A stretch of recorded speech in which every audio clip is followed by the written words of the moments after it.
News 13, your main source for news. Next at 6, we take you to a local farm with no soil, no crops, and no livestock.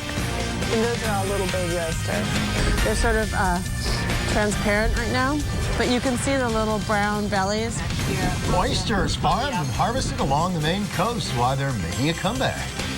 In a state known for lobsters, northern shrimp, and little neck clams, there is a relative newcomer to the Maine coast. Oysters, a Gulf Coast treat being farmed right here in Maine. Hey, it's a big ocean. Shucks, why not, right? CBS 13's Brad Rogers has the story new at 6.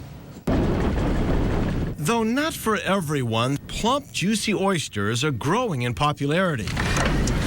And Maine oyster farmers like Abigail Carroll couldn't be happier. Abigail is founder of None Such Oysters, and this is her new oyster nursery.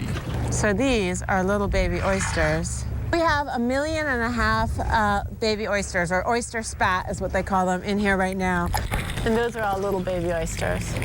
And they're just sitting on the bottom. Water is being pumped up through the mesh below the oysters, and the oysters are sitting at the bottom feeding.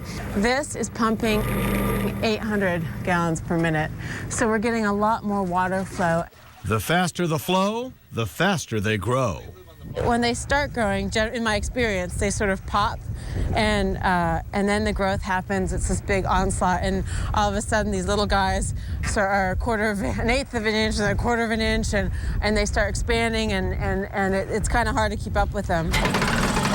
Once big enough, the oysters are taken on a boat ride upstream into the tidal waters of the Scarborough River and marsh and placed in mesh containers floating at the surface.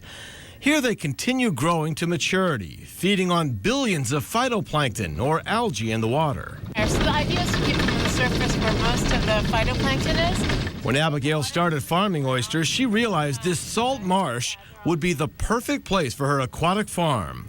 Oysters thrive in moving water. As you can see here, we've got great tidal action and great currents. They sort of sit at the water surface, and as the water ushers through, the oysters filter water, and they eat. And the more they eat, the fatter they grow, and the fatter they grow, the happier we are. By feasting on algae blooms, oysters also help purify the tidal waters. Each one of these filters 55 gallons of water a day. So think of what that does to water quality. With the cold waters, growth has been slow this spring, but by the end of summer, these oysters will grow an inch or more. So we're already starting to harvest a couple thousand a week. Abigail farms 2 types of oysters. These are just the American oysters. You can see here, this little bit of shell here, that's all new growth from this year. It can be a pretty lucrative business after, a few years. Well, but it takes like 5 years to get it going. Yeah. For Abigail Carroll, the world is her oyster. I mean, we definitely have a lot more oysters in the pipeline than we ever have before. It's really exciting.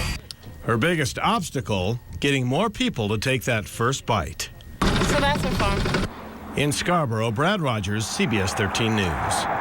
Now, oyster farming got its start in Maine on the Damariscotta River, but now oysters are being farmed and harvested up and down the Maine coast. Now, if you'd like to know more about the None Such Oysters and where you can enjoy those, we've provided a link on our website, WGME.com.